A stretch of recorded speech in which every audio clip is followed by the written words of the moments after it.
We were actually the pilot group that started this last year, first grade was. So basically, I would say a good year and a half now we've been doing it. We have we have 2 new members this year of our team. One of the other teachers isn't here, but they've jumped right on, and it's really been a smooth process. Our principal with a team came up with a scheduling system so that we have 1 hour a day if we need it every day to meet as in our PLC team. We used to only have 3 specials. We had art, music, and PE. Now he added into that library and a computer. So there's 5 places for our kids to be all at the same time. And he was wonderful in doing that. And we've got a good block of 50 minutes to get our stuff done. That 1L, 1A is going to be letters A to Z as needed. So basically, should we real quick go through our, let's see if we pull it up. If we pull it up on our Google Docs, see who's flagging. Okay, so this is an as needed. The 1L, 1A is as needed. It's the letters A to Z. So that's Gotcha. so we're gonna determine it based right now on who's gonna be in that group. So it should be 6. We have 1 1, student 2, who's moved. 2, 3, 4, 5, 6. Yep. So that will be an RTI group when we get back from spring break. Is that correct? Yeah. Do we want to split them up into 2 groups or keep them as one big group since it's just If it's just letter recognition, I think that could be one group? Probably an Who easy wants- thing to. Wants to take that group? I can do. Okay. You're going to take So it. Amy's gonna do it. We work on a Google Doc, and it keeps track of all of our kids' raw scores for each of the CFAs that it's given, and it basically groups the kids into 4 different levels. The red group, which is our kids that are far below, our yellow groups, which are kids who are approaching, our green groups who are at grade level, and our purple groups that are far above or exceeding the standards. It's an easy way for us to see quickly how many kids we have and where they need to be as far as RTI groups go, or as far as reteaching goes, or as far as if the whole grade level needs to really be hitting that standard again. Being able to sit down with teammates once a week and say, this isn't working, let's try something else. Or, wow, and this did happen this year, we mastered letter sounds minus 5% of the group. By the end of September, there's no need to focus on letter sounds anymore, minus those intervention students. We're moving on to something else. So the redundancies have been eliminated. Reteaching, not just assuming students know it, and being able to go back and reteach the power standards. Like we talked at the staff meeting today, the new guidelines, not so new, October new guidelines for RTI, just so that when the committee meets again, how we feel about these numbers. This has been updated, or this was the original document? This is the from original. meeting? Okay. There might have been the one update I told Kelly about. Just, on but most of it's the same from the fall. most of it's the same. The question was, do we need to add text level to second trimester? But if it's the beginning, no. Right. That would be, they're not, they don't do get Pontus tested and till- Pinnell right. and that. So, Right. but again, the discussion I guess needs to be had is, and we went back and forth. I'm sure all the teams have. So low. I do, but on the other hand, Would they qualify for that? would they? And we keep coming back to that. We keep saying we have no kids in RTI.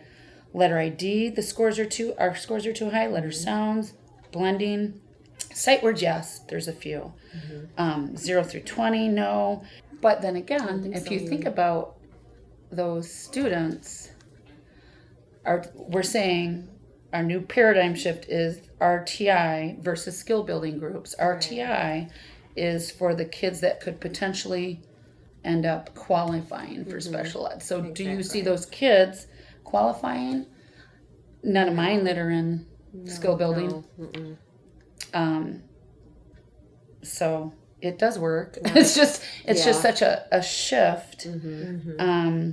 So I guess I just wanted to look at especially sight words. I think if you weren't given the time, it would be really difficult to target those power standards. Even the communication with parents, you know, they know that you have that time during the day to collaborate.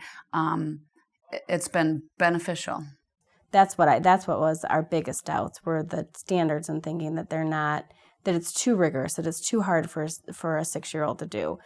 And then once we do it and we present it in a way that they get it, it's amazing what they do with it then.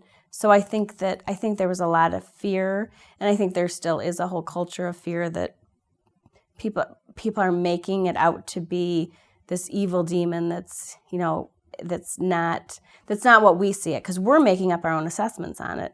We're figuring out what the kids need to know. We're not trying to trick the kids. We're not trying to stump them. We're trying to see what they've actually learned, and they're learning. And it's been huge. It's been huge. I feel like this year was a big year that the kids were the lower kids. They weren't weren't ready for this. And I feel like I've brought them even further than I have my high classes, just because of the standards.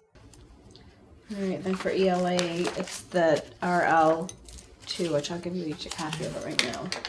So we changed this up a little bit when we met with all the other grade levels.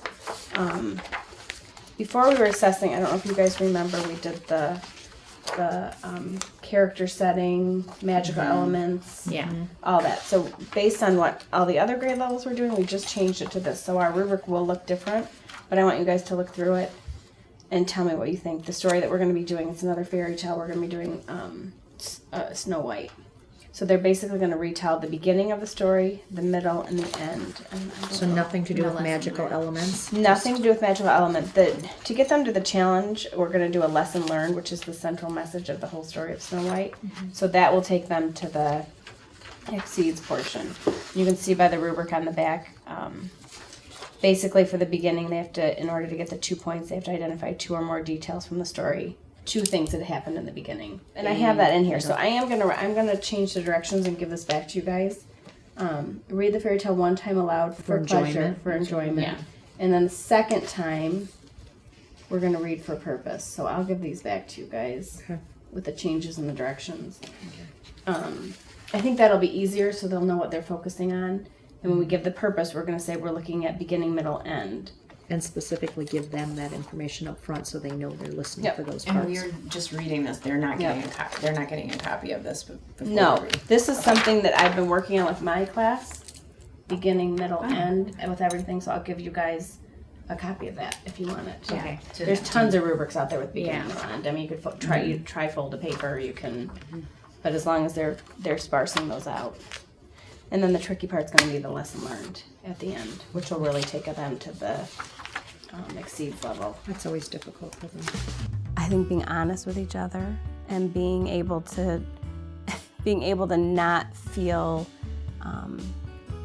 vulnerable and not feel like you're being targeted if something's not right. Just committing, no matter what's going on or how hectic it gets, committing to that, spending that time, and using the time wisely, looking at the data, taking it as they're all our kids, not individual teachers. I think all of that's important to maintain that successful PLC environment.